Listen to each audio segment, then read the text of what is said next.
Hey everyone, so as dictated by a recent Twitter poll, how I make all my life decisions, I'm back with another instalment of my anxiety and rereading series that I started a long time ago now actually. I've done a couple of previous instalments of this. Basically I'm just talking about my favourite books to reread when I'm having a bad phase of anxiety, which I think that a lot of us probably are at the moment with everything that's going on. It seemed like a good time to delve into a discussion of one of my favourite series of all time. Since I last filmed in our little summer house outside, it's become home to a load more stuff. So I'm trying to figure out where I'm sitting. Because there's like a football table just down here and some cushions just over here, and there's not really much room. But anyway, we will go ahead. I'm a bit breathless today, which is, I think, due to the hay fever and the fact that we have a massive rapeseed field out the back rather than anything more nefarious. So if I keep going, it's just because of that. So yeah, so Terry Pratchett, Discworld is what I'm going to be talking about today. And I'm sure there's quite a lot of you that are already massive Terry Pratchett fans. Lots of people I know haven't started because they feel a bit intimidated. And I would just say don't be. It's not intimidating. The Discworld, although it's a series that's written in an order, it doesn't have to be read in that order. They are standalone books for the most part, so you don't really have to know what's happened beforehand, or not overly. It's not overly important if you don't know what's happened beforehand to carry on, and I just love them. They are so comforting. They are one of my ultimate comfort reads of all time, and they're just funny. They're really funny, and they manage to be both serious and light-hearted at the same time. So Terry Pratchett makes a lot of important points about a lot of important things in really funny ways. So you don't feel like you're being preached at or overwhelmed by news, but then all the books are kind of about topical issues. So the series starts with The Colour of Magic, which generally you'll see on the internet if you're new to the Discworld. Is probably not the best place to start. He does get funnier as the series goes on. Kind of comes into his style a bit more. There are a lot of Discworld books. I stupidly didn't actually look up the exact number before I started making this film.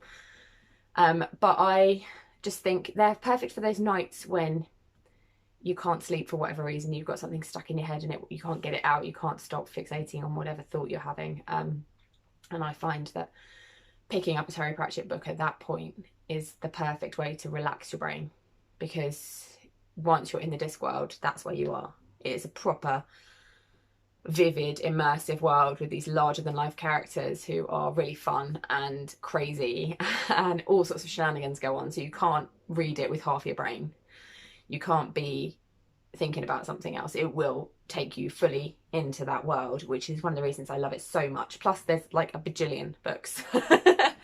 So at the moment, where if you need a long-term project to be distracted by, this is a great time to start reading Discworld books.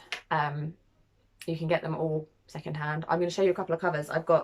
We're slight collectors. I will also be doing a review of a couple of the Discworld games, the board games that we've got as well, along with our board game reviews we've started doing. But for now, just let's stick to the book. So the first set that I picked up from charity shops mostly, and they are these. You've probably seen them around, with the cover art by Josh Kirby. Sorry, there's The Last Hero is illustrated by Paul Kidby. It's very confusing. Anyway, this is Josh Kirby. Sorry, Josh Kirby.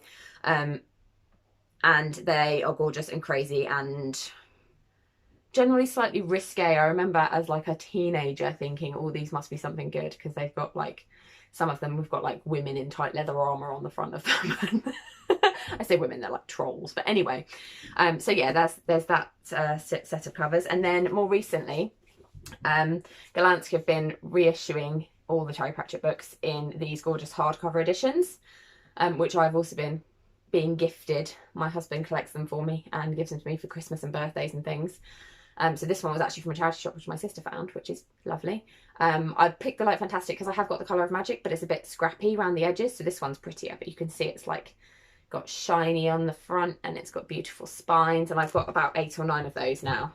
So I'm kind of passing on the old ones to new homes as I get the pretty ones. And I like them because they're really lightweight still. They're a small size hardback, so they've got the kind of robust durability of a hardback, but they're not massive heavy chunksters, so you can hold them easily. when you're reading them at 2 in the morning to calm your brain down. And then also, if you are more of a graphic novel fan, graphic novel adaptations have been made of quite a lot of the Terry Pratchett books. There is one that is a graphic novel, which is The Last Hero, as I mentioned, illustrated by Paul Kidby. And that's fun. That's a Discworld. It's part of the Discworld series, but it's like kind of a bit of a spin-off story. But I've got versions of The Colour of Magic and The Light Fantastic, the first 2 in the Discworld series, in graphic novel format here. These are just ones we picked up secondhand somewhere. We're always on the lookout, but they've got some pretty cool artwork in them there. They're quite fun. So I haven't actually read these editions yet, but I will be. So basically, there's different versions for everyone. There's even a Discworld kids book, which is called Where's My Cow, which my children really like, and it's only vaguely inappropriate. So, but yeah, my favourite thing about these books is just the humour in them. And I think they're very thought-provoking in a funny kind of way. So they make you think about things, but not too much. They just kind of make, I don't want to say they make you a better person, because that's not necessarily true. But I think that some of the ideas that are in them are designed to make you kind of accidentally become a better person. So if, you know, purposefully becoming a better person sounds like too much stress at the moment, which I totally understand. Yeah, Discworld. Discworld is for you. And Discworld is definitely for me at the moment. Discworld feels like a big hug. It feels like, I don't know, just coming back to something I love, and I share, it's a love I share with a lot of my family. So for years we would buy my dad a new Discworld book every Christmas, and it was like the thing we did. He would read it, then we would borrow it, or we would test read it and then give it to him for Christmas. But it's a thing that connects my family, and I think that's part of why it calms me so much, why I find it so soothing.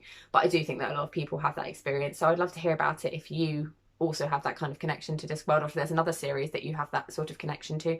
Do let me know about it in the comments, and as usual, do please make sure you're subscribed to keep up with all our content, which there's going to be lots more of at the moment because we've got not much else to do. So yeah, and I will see you next time.